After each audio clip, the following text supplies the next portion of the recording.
Good morning. Welcome to the Doctors and Ask Dr. Arwady. I'm Sybil Madison, your Deputy Mayor for Education and Human Services.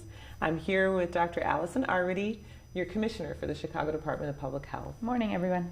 This is your daily dose of what's new with COVID-19 here in Chicago. We encourage you to ask questions or give us comments in the chat box below. You can also send those questions in using the hashtag AskDrArwady through Facebook and or Twitter. We always check our social distance to start off with, and I think that this is going to be a thing for us as we move forward through the rest of the year, just keeping our social distance and being aware that that's one of the ways that we keep ourselves healthy and prevent the spread of infection. We always start off with just the latest update on COVID-19 here in Chicago, so I'll turn it over to you, Dr. Arwady. All right, thank you. So today is Tuesday, May 5, and because it is a Tuesday, Mondays, you might remember, are the days that we do a lot of the map updates on the website. So we update Mondays, Wednesdays, and Fridays, a lot of the different maps, but then every Monday is when we do our testing updates and really do kind of a full haul of where we are. So I encourage you to take a look at those. As always, you go to chicago.gov/coronavirus. You can get connections to the latest of everything that's going on, and right up at the top there is a latest data tab. So from that tab, first of all, we noted yesterday that unfortunately Chicago had passed that milestone of having 1,000 deaths here in Chicago residents, and we marked that with the mayor and really just took a pause to think about the effect that this has been having. And then today, sort of as expected, we're reporting that we've crossed the 25,000 mark in terms of cases. So we are today at 25,809 cases of lab-confirmed COVID-19 in Chicago and 1,054 deaths in Chicago residents. That was an increase of 829 cases and 40 deaths since the prior day.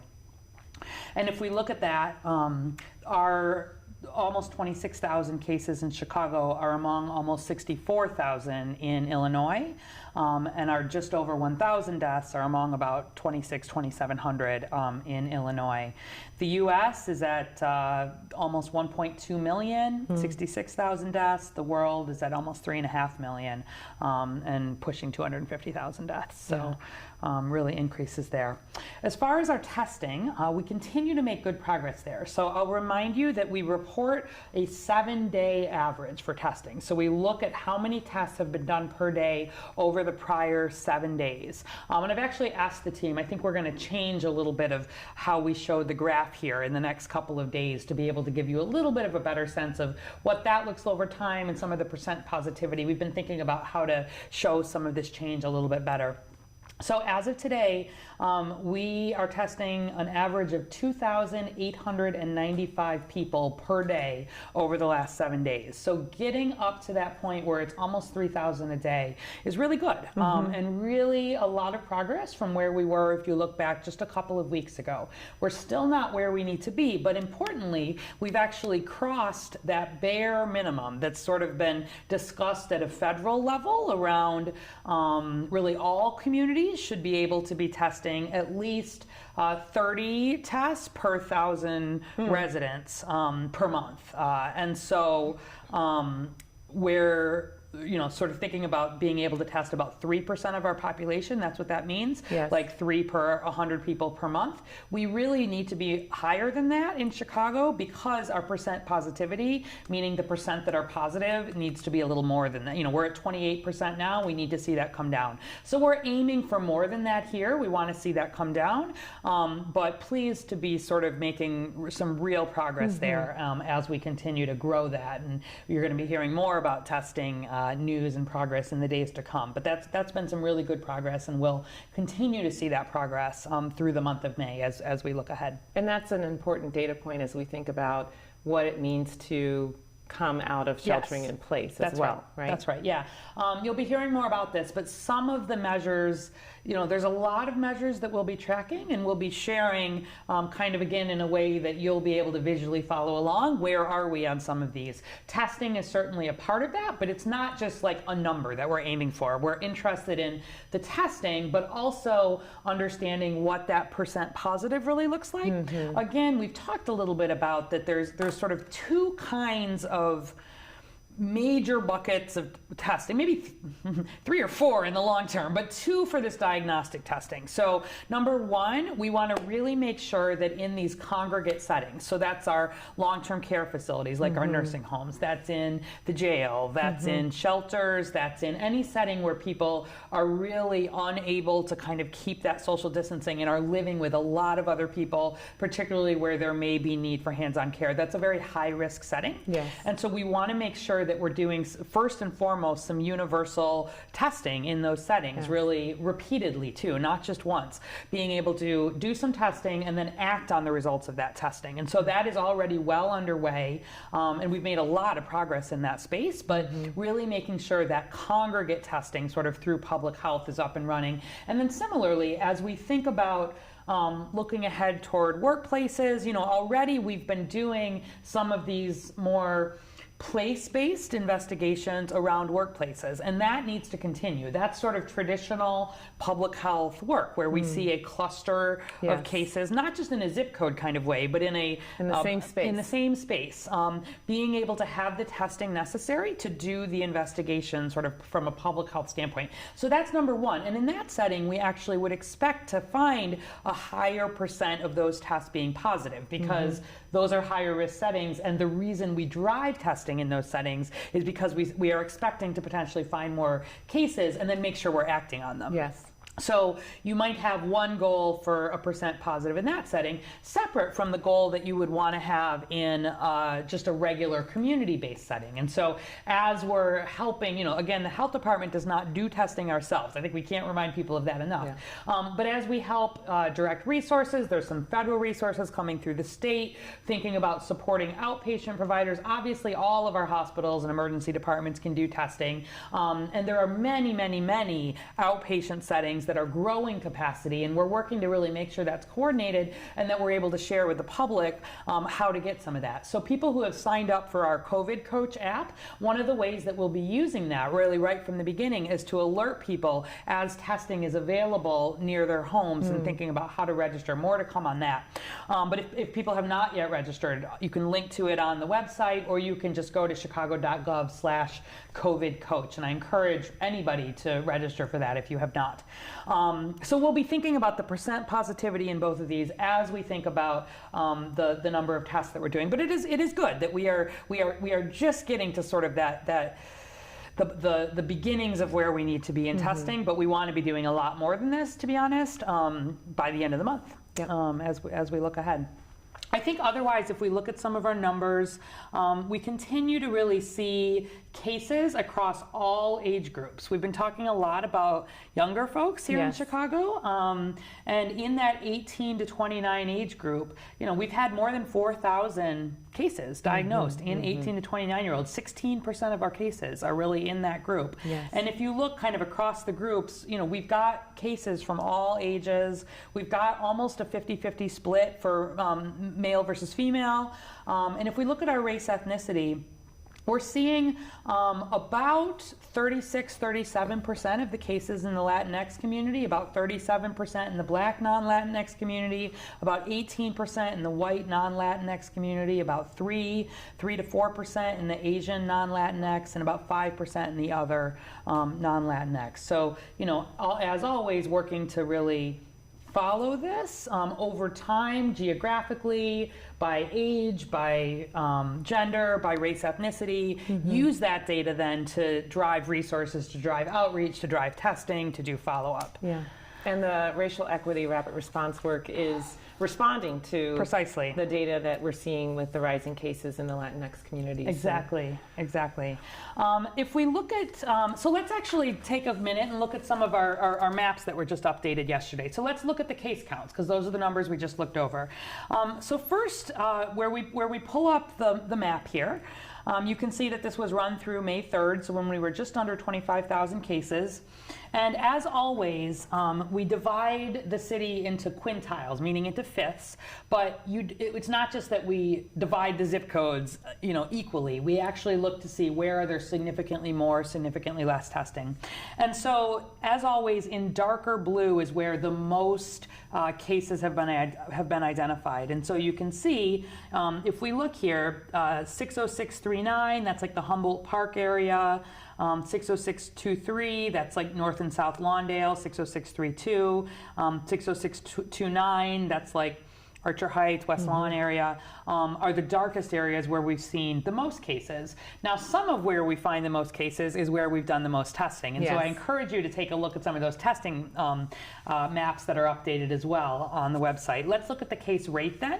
And I'll remind you, this is where we really correct the number of tests that are done for the population in the zip code. And so this is really a better way, honestly, to compare across zip codes. And so if we take a look here, you can see, and again, this is cumulative, so this is total cases that we've seen. If we look at the darkest areas, we're seeing 60645 up north, that's West Ridge. Again, that Humboldt Park, Austin, North and South Lawndale, Brighton Park areas. So not a lot of difference in terms of where we're seeing cases and case rates. But we look here also to say, are there areas where we're not seeing a lot of cases? Because that can also be a reflection of perhaps it's not necessarily that there's not cases, it could be a lack of testing. And so we sort of look at all of this and we look at changes over time. We've talked about the data portal. Let's look at our, so then let's talk about our mortality rate data. So obviously we talk about the death characteristics. We've had 1,054 deaths, and very, very disproportionately in older Chicagoans. So 79% of our cases have been in people over 60, even though that's only 18% of our population, and 58% have been in people over 70, despite that only being 8%. We are seeing more men than women still, about 62% of our deaths in men. We've talked about that. And if we look at race ethnicity here, we're seeing about 24% of the deaths in the Latinx community, about 52% still in the Black non-Latinx community, really very overrepresented there. About 18% in white non-Latinx, about 5% in Asian.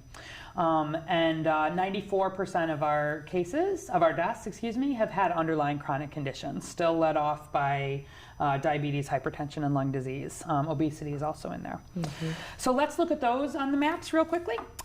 So these again get updated by zip code, and so if you think about where the cases have been, then now we compare the rate. So this already has the correction for population built in. You can see that up north in West Ridge and Rogers Park, we're seeing relatively high mortality rate. You can see that on the west side, particularly in Austin. And you can see sort of down south here in West Englewood and in South Shore, some of the communities where we're seeing high mortality rates compared to the population. And so again, you don't just look at one map. You kind of look at, the deaths can often lag a little bit because people rarely die right away. Usually these are people, if people get sick with COVID, it takes a little while for them to be admitted to the hospital, and then they're in care in the hospital and they're in the ICU, and unfortunately when people pass, that can lag. And so we'll see some of that probably shift as well. But we look at all of these together. And then the last map we'll look at is that mortality by race ethnicity map. So the dot map. The dot map, exactly. And this is, we had a question the other day, and yes, one dot is one person on this map. And sometimes we will have, unfortunately, multiple people who live at the same address or clusters. And sometimes, there can be dots sort of on top of each other here. Yeah. But these, again, just show really across the city that we have had deaths, everywhere, from all race ethnicities, but even disproportionately, again, in that Black non-Latinx Chicagoan population. And so you also just see really how broadly segregated we remain as a city. And so we look at a lot of health maps, and we often see patterns like that. But I think it's a way to sort of visually understand those the rate map that we just saw. Like if you look over in number 25 in Austin there on the west side, that high rate is also reflected here sort of in the dots. So this is some of the data that we use to really drive the outreach, the planning, the response, the public health resources, and just wanted you to get a sense of what that looks like. All right. Okay, we can get into questions.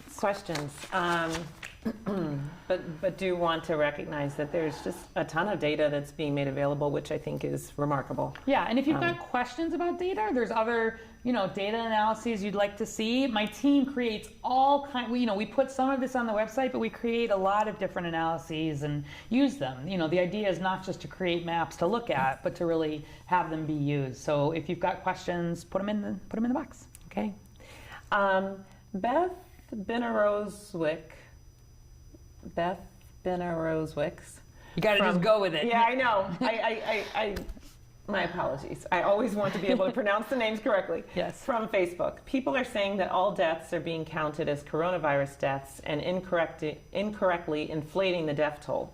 Can you please address this? Thank you. Oh, yeah. Okay, so we had a question. We've had a couple questions about this over the last few days. So maybe let's just clarify, and hopefully we'll answer the question. So there is a difference between a COVID case and a COVID death. And there are many, many, many people who continue, unfortunately, to die of non-COVID related causes in Chicago. So in no way are we assuming that people who die have died from COVID if they have not had a COVID test, first and foremost. So my team, for example, has been looking, and we have seen COVID deaths actually really outpace the deaths from cancer plus heart disease combined over the last month. Like, we are seeing major impact. So these 1,000 deaths are people who not just sort of died with COVID, but actually died of COVID. And the way that decision is sort of made in a few ways. And that's an important distinction. That is an important distinction with regard to this question. It really is. Yeah. It really is. So you remember, actually, maybe a couple weeks ago, we talked a little bit. There was this one infant case that had a COVID positive test, but actually, really, when the analysis was done, I don't know that the medical examiner has still quite completed the investigation, because there was some more testing being done at CDC, but it was not found that the death was likely related to COVID. And so that patient does not get counted as a COVID death. And the way that this is determined, so first, the medical examiner always gets the final say. So whenever a case is referred to the medical examiner, it is up to the medical examiner to make that determination. And the way it works is there's sort of a primary cause of death that is defined, and that is what goes into death certificates. That is what things eventually get counted as. And then you can have what are called contributing factors. And so you could list, say you had someone who had end-stage cancer, for example, and really was found to have probably died from that end-stage cancer, but perhaps was also found to have COVID at the last month. Or someone had asked me a question about what if somebody died from a gunshot wound who was found to have COVID. You could list COVID-19 sort of as a potential contributing factor, and we do this all the time. You sort of say, here is a primary cause of death, and here are other things that contribute. And so it's a way in the statistics to sort of get a sense of how much has been there. But if the person who is filling out the death certificate does not believe that COVID was the cause of death, COVID does not get listed as the cause of death. And so in most cases, people die in the hospital, right? They've been in the hospital, they've been sick, and the medical team knows whether COVID has been the thing driving their end of life sort of struggle, right? And so if it's a patient who's had the pneumonias and the intubation and COVID related, you could have COVID as the primary cause of death, then with underlying conditions as contributing. And so when somebody dies in the hospital, the doctor I used to fill out death certificates in the hospital, and you sort of state, and this is it's a legal, you can't make things up on the death certificate. Right. It's like the legal document of here is my belief of sort of what the patient has died from, here are the contributing factors, and where there are questions or unusual circumstances, a hospital may refer a patient to the medical examiner, or when people die outside the hospital, for example, and there's questions, it'll go to the medical examiner. So the medical examiner does not see every case, but there always is a medical professional, and the medical examiner and her staff, they are physicians also, who are making that final determination. And I've heard, we addressed the other day, there's some weird conspiracy theories out there about people overcoding COVID because they think that hospitals are getting more money. There's no truth to any of that. We went through details of this, I think 3 or 4 days ago. But if people still have questions about that, I can readdress it. Because, if anything, we actually know that COVID deaths are probably being somewhat underreported, but not at the level that they may be in some of the parts of the country where we've seen COVID be so extreme. And so, for example, I think some of this sort of conversation may be coming from the fact that in New York, for example, where their health system absolutely was overwhelmed by COVID, they saw, what we do is we compare how many people have died in excess over a given time period compared to how many on average had died the 5 previous years, right? And so on average, we know how many people die from heart disease and cancer, and we sort of have a level of this. And we saw a major increase in terms of how many people died between the last time the CDC ran this, it was from early March to early April. And in Illinois, we had about, I think it was 113% increase, meaning we had more than twice as many people die in that time period as we had had on average in the prior years. And most of that is due to COVID. Yes. Probably not all of it, right? And this is where you have to wait for the death certificates to come through. And we think, you know, for like at the state level, we had accounted for 75 or 80% something of those cases in known COVID deaths. You would likely have, you know, some others that may have risen if people have perhaps not been getting their normal care. It could be indirectly related. It could just be another change. But it's not, we don't think there's a huge inflation, and not therefore a need. We haven't started counting probable cases in our deaths. In New York, their number was 325%. Wow, three times what their normal rate of death was for that time period. And in that setting, they also had a lot of people dying at home who like just never made it into the hospital. They weren't doing all this testing. And so they made a decision in New York to actually start counting probable cases of COVID. Got it. Those are not exactly the same, right? They may not have had a test. It's sort of a way of just recognizing that epidemiologically, you've probably missed some cases. And so I think this is where some of this national conversation is coming in. But here in Illinois, like we know we've had cases, and these, you know, I can tell you, you know, I can speak to the Chicago data specifically. These 1,054 deaths among Chicago residents, those are people who died of COVID. Those are people who had a COVID test and who had a course in the hospital that a doctor said their death is due to COVID, and or they were seen by the medical examiner who determined their death was due to COVID. And we're not doing any additional, at this point, estimations or anything else around that. So I hope that clears this up. I've been seeing sort of a lot of confusion about that. So if people have other questions, you know, maybe for tomorrow, I'd be happy to keep talking about it. Yeah, great question to start off with, Beth. Thank Definitely. you. Linda Gonzalez from Facebook, have there been any cases where someone contracted COVID-19 from touching a contaminated surface? Okay, so yes, I think this is where we talk about what is most likely versus least likely. And so the reason that we talk so much about the hand washing and all of the, I mean, you know, for a couple weeks there, we were talking about grocery stores in huge detail. Yes. You know, all of this is around this potential for what's called fomite transmission, which is this possibility of touching on a surface, getting it onto your hands, and then touching your eyes, your nose, your mouth, and therefore getting the virus in. There certainly is some potential for that. And where there have been studies, they, you know, in a much less frequent way, have identified some cases. But the great majority of cases remain people who have had this close, within 6 feet, more than 10 minutes interactions. And so the reason all of this is in place is, and all of this guidelines is around recognizing that it is a risk factor. And so certainly there have been some individuals, but the bulk still are from being in close contact with living, breathing individuals, especially if they're sick. Right, and very early on, you were doing case investigations, which confirmed the close contact. That's right. Right? That's right. That's right. I imagine that you didn't have any case investigations early on where someone didn't have a close contact situation. That's right, and that's right. And if you look, I mean, again, where we've had more opportunity to do some of the really in-depth cluster, sort of the disease detective work that the health department does, even where I think back on some of those early clusters, we could identify people who, for example, had sat near each other in a church pew, but also had like passed collection plates or shared religious objects, books. And you don't know for sure. You don't know for sure in that context. Was it a hand picking up? Was it a close contact? So you can't always say 100%. But we do know that the risk factor is definitely greatest for that close interaction. And again, a lot of these investigations were sort of, as we were learning about COVID, it was before the stay-at-home order came in, and so a lot of close interactions. We now see less of that, which is good. Yes. When we're doing these investigations, people have much more awareness of trying to keep this distance. But yeah, it's a good question. Okay.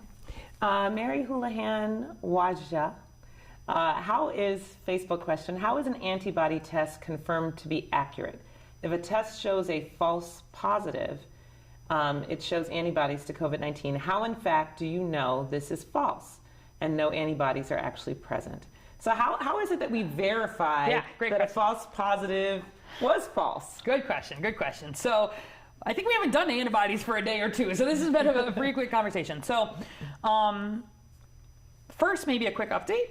So the FDA yesterday actually decided to crack down a little bit on some antibody testing. So we've talked about this sort of Wild West of, I think there was some criticism early on and, that the US was a little bit slow to get some of the testing going. And so as antibody tests were available, the FDA allowed people to market tests here without requiring sort of the full FDA evaluation. But in that setting, we saw more than 100, and actually the FDA yesterday said more than 100, I think 160 different manufacturers have been marketing antibody tests in the US, many with some false claims on them, right? These cannot be used for diagnosis at this point. Some of them were falsely claiming they had undergone FDA approval. I mean, even here in Chicago, you know, as we've been working to build up testing, we've gotten a lot of different offers for different kinds of antibody testings. And really, when we go looking, quite often they have not done all the FDA approval. A lot of these are coming in from overseas. And so the FDA yesterday basically said, no more of this. They're giving anyone who wants to market an antibody test in the US, they have 10 days to submit the results of their tests. And the results of their test gets at this question. Because you have to have a certain sensitivity and specificity, which basically means not too many false positives and not too many false negatives. And the false positives come especially because some of the tests that are not as good can show up positive for other coronaviruses. So remember, COVID-19 is just one of 6 different types of coronavirus in the coronavirus family. 4 of them are just the common cold, and then there's Middle East respiratory syndrome and severe acute respiratory syndrome. So people don't usually have MERS and SARS and not know it, but absolutely lots of people, probably, you know, a lot of the common cold are caused by coronavirus. And so you could have this false positive if your antibody test is like reacting to that one, and that's what it would look like. So the bottom line is that the FDA has said you've got 10 days to submit all of your data, and you have to actually have the emergency use authorization. So the emergency use authorization, remember, is step 1 in terms of getting sort of fully approved. And there are now 12 providers, 12 manufacturers that have gotten that EUA, that emergency use authorization. So you can go on the FDA website and see what those are. Roche was one of the newest ones, I think just in the last day or two, that their test was approved with a very good sensitivity.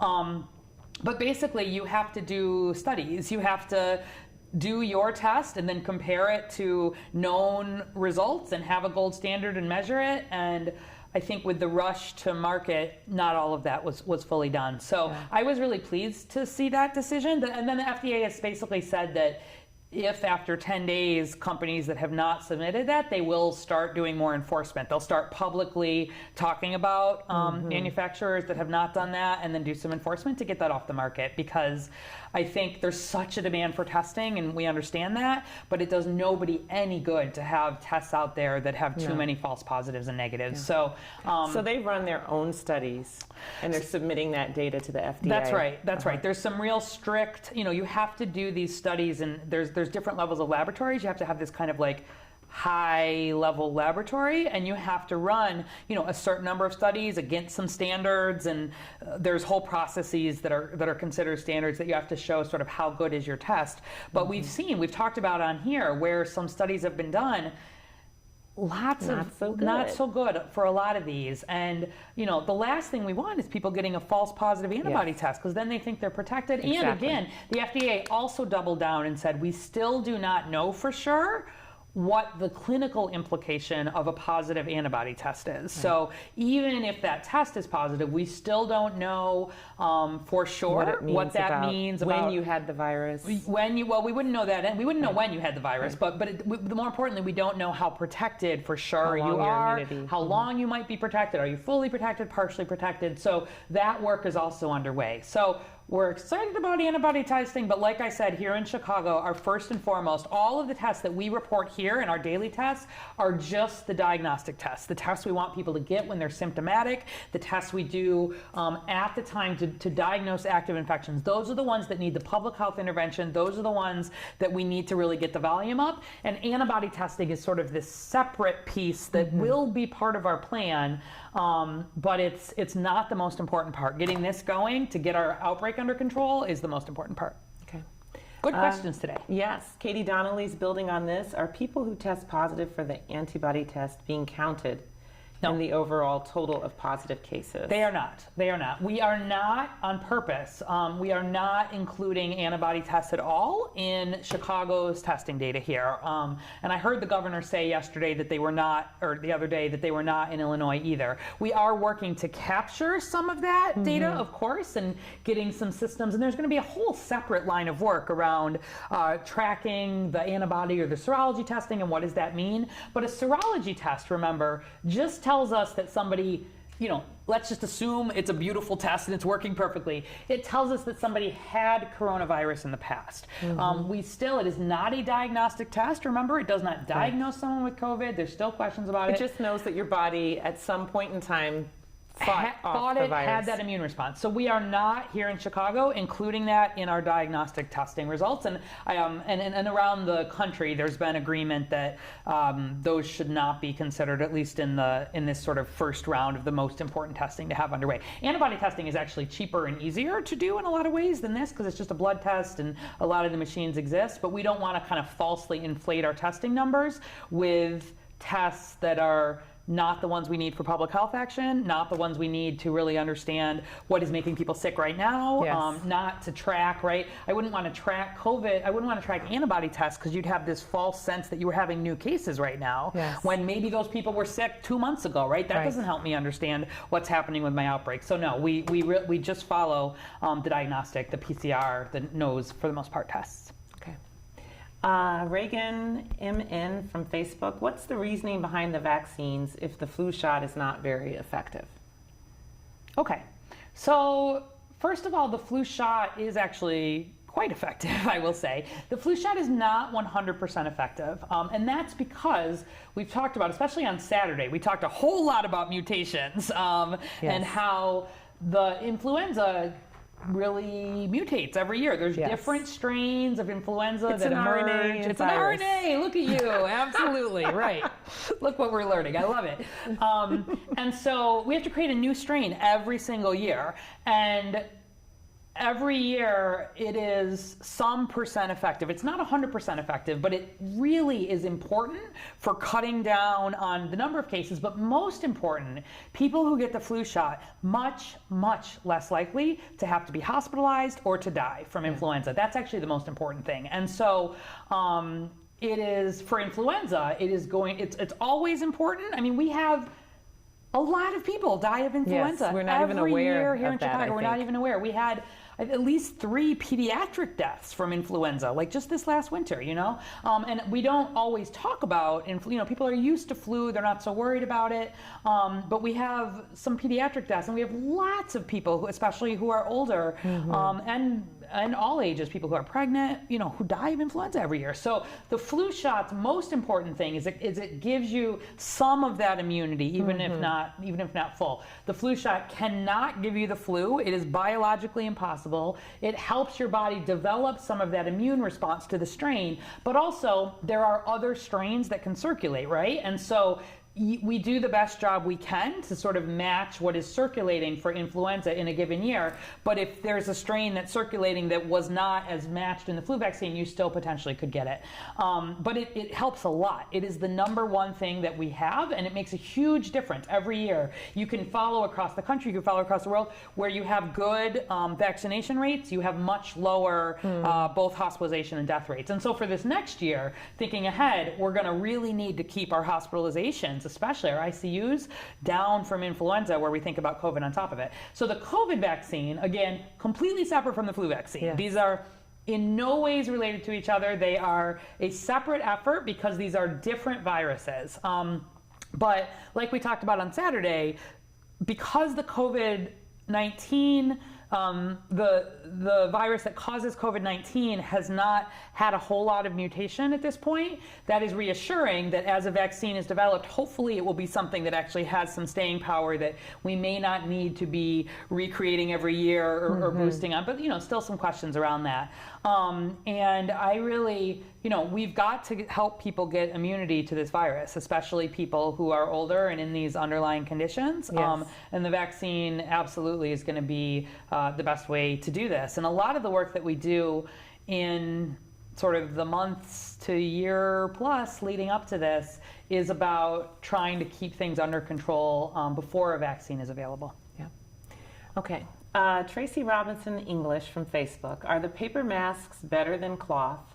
Are some better than others? So we're in this space now where we see a lot of people wearing masks, and there are lots of different masks out there. There certainly are. Okay, so the bottom line for someone in the general public is that the cloth masks are actually better than the paper masks because the cloth masks, first of all, let's remember what these masks are doing. They are primarily, the main reason we wear them is because they help keep our germs from getting out. Yes. So you are doing a service to those around you. You are thinking of others when you are wearing your mask. Of course, when they are wearing their mask, they are thinking of you, and so, Yes.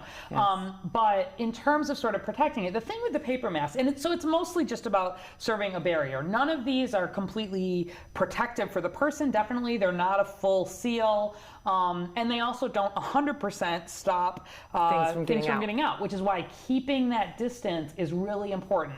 Just because you have a mask, whether it's a paper mask, whether it's a cloth face covering, does not mean you should go and get up close. No, you've got to keep it. This just helps. And especially if you're in that asymptomatic phase, that's the most important time. The kind of mask that is more specific is really in the medical setting. It's this one called an N95, you'll hear it called. And that is a different kind of mask that is designed to be a seal that is actually tested to the user's face. And it's designed for people who have to be up close to people when they are actually doing what are called aerosol generating procedures. So they're sticking swabs in people's noses, which make them cough. They're putting tubes in people's throats. They're having to interact in this very close, potentially dangerous way where you think about aerosolization. And so in the medical setting, and those masks actually are only approved when you have had this medical, what's called fit testing, that actually checks sort of the shape of your face. There's a whole process for it. Mask. And so in a hospital, for example, when I worked in the hospital and now in the health department, every year I have to get fit tested. It's not a once a year thing. And there's a whole process, and you get certified for a particular brand and size, and then that is kind of what needs to be used when you're in these higher risk settings. But for the general public, the cloth face masks, and there's been, we actually did a literature review around this because the city is obviously expending quite a lot in terms of buying, procuring some of these cloth masks or cloth face coverings, and so looked at what research has been done around, what plied cotton should be used and which materials sort of are best at potentially, basically, it sort of makes sense, but there's actually been research on this that shows, for example, if you're going to make a mask using the higher thread count cotton, like a more expensive sheet, at least 600 is better than using a t-shirt, right? Not a surprise, but there actually is some data around that. Having at least 2 layers of that is, better protection. Using a cotton bag, like a cotton cotton quilting or cotton batting also was showed that was also sort of more helpful than others. Combining different types of materials, so potentially a cotton with, there have been studies of combining it with like a synthetic, a silk or a flannel or a polyester. There's some things about the barrier in terms of the physical barrier, but also something like electrostatic actually of sort of how this can get out. So we actually, when the city put out its ask for people to make masks, we gave some pretty specific specifications. Like people, everybody's got different things that they like in terms of the elastic and the sizes and this and that, but in terms of what it's actually made of, the most important thing is just having a barrier. And frankly, the scarf wrapping is they found even just sort of like a silk, like if somebody has silk or synthetic silk, like a wrap around that turned out to actually be very effective too. And so mostly it's just having something. And then there's some variation in terms of what is used within that. But the paper, not so good because it's not any better and you got to throw it away. You can't keep using the paper. And really those paper masks. How long can you use one of those paper masks? They're really kind of meant for like one use sort of thing. So you'll see, like if you have to go into a hospital setting, for example, or down the line, I think we'll have them available if people don't have a cloth mask with them and we need them to have them on in a setting. But you shouldn't be reusing those because they can get germs on them. You got to throw them away. So really the cloth face coverings are important. But again, that cloth face covering is like in my list of 10 things to do about protecting from coronavirus, it's way down here. Yes. The continuing that physical distancing, continuing the hand hygiene, not touching the nose, the mouth with unwashed hands, not wearing gloves where you shouldn't be because people don't wash their hands so much, and all of that is actually more important. But the cloth face coverings, are universally recommended for settings where you can't keep that 6-foot distance, and especially if you're needing to be inside. Yeah. We're almost out of time, but I just have a follow-up question because I think for people it's a little counterintuitive to think that covering their face is not protecting them from water droplets that might come from someone else. Yeah, it's got some protection, but most of it is about keeping your germs from coming out. That's really what the studies have shown. It's not an airtight seal. Yes. And again, most of this droplets, right? And so the mask thing, again, if you keep it in your 6-foot distance, it's just around some potential where some of this can be aerosolized and it hasn't fallen. Again, it's not the most important thing. It's part of our repertoire. And sure, there is some protection, but I just don't, my worry is that people think, oh, I have a mask on. Oh, I know. I've seen people who have masks on and they're in close quarters with each other. And they're in close quarters and there's been... And I think they think they're good. They think they're good. And unfortunately, they're not. Like they're getting a little bit of protection, but most of it is about helping your germs from getting out. And if I had to take a choice between people, physically distancing and wearing masks, I would choose physical distancing like every time. If I had a choice between people doing a really good job of hand hygiene and wearing masks, face coverings outside of healthcare settings, every time I would choose that. And definitely over gloves. Gloves make me nervous. over gloves. Gloves are not helping you, like really, truly. They're appropriate again in healthcare settings. They're appropriate. Food prep. There are settings unrelated to COVID where they're appropriate. But with COVID, I see people wearing these gloves. And remember, the virus cannot get in through your hands. It cannot get in through it's not like Ebola. It can't get in through little cracks in your fingernails. There is no way it comes in through your skin. It comes in through your nose and your mouth. I see people with these gloves, they then don't wash their hands because you don't wash the gloves. And then they're forgetting and they're touching their nose, their mouth. And I'm like, oh my God, don't do that. You are really hurting yourself. In no way are you protecting yourself from having these gloves on in settings where it's not appropriate. And so I really, I never wear gloves, ever, because if I have gloves on, it makes me less likely to wash my hands, and you're just picking more stuff up on those gloves over time. So I really would not, that is not a recommendation. And in the same way that the face covering helps keep your germs from getting out, germs also don't come out from your hands, right? So you're not protecting anybody sort of in that way. Hand washing, not touching, more important. Okay. All right. So how about some good stuff you can recommend? All right, we got a few things actually. So first of all, I don't know if people saw yesterday, the mayor partnered up with the Greater Chicago Food Depository and some of the aldermen to announce some additional food access. Yes. So we know, that with a lot of people out of work and just what the economic toll already has been and will continue to be, that the needs for food pantries have just been really, really dramatic. And so there was an announcement that there are 7 faith and community-based organizations. Maybe I'll just read them.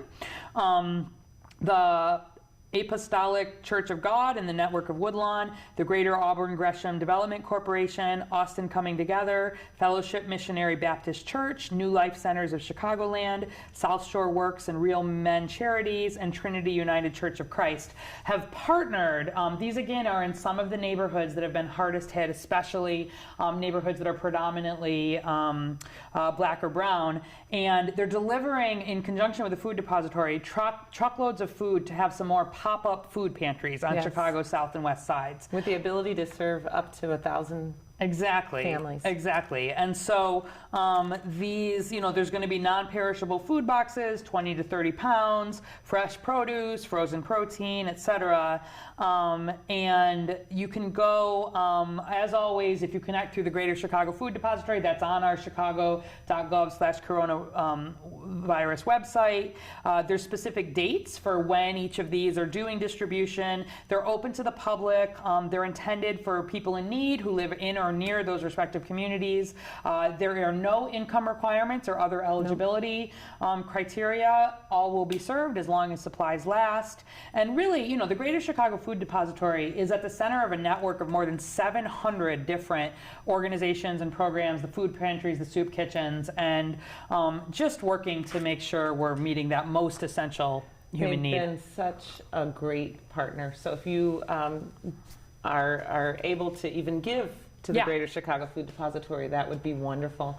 And on their website, you can always go. They have a Find Food. Yep, chicagosfoodbank.org, and then you can go put to your find. zip code in, and you Yep. can find. If not one of these pop-ups, you can find a food pantry that's close to you. Great, and then I've actually got 2 other quick ones, if you don't Okay, mind. I have time. So the Arts for Illinois Relief Fund. You'll remember we had Claire Rice on about maybe a week and a half ago, talking about the work that the Arts for Illinois Fund is doing to help support artists who are some of, again, our Yeah. hardest hit.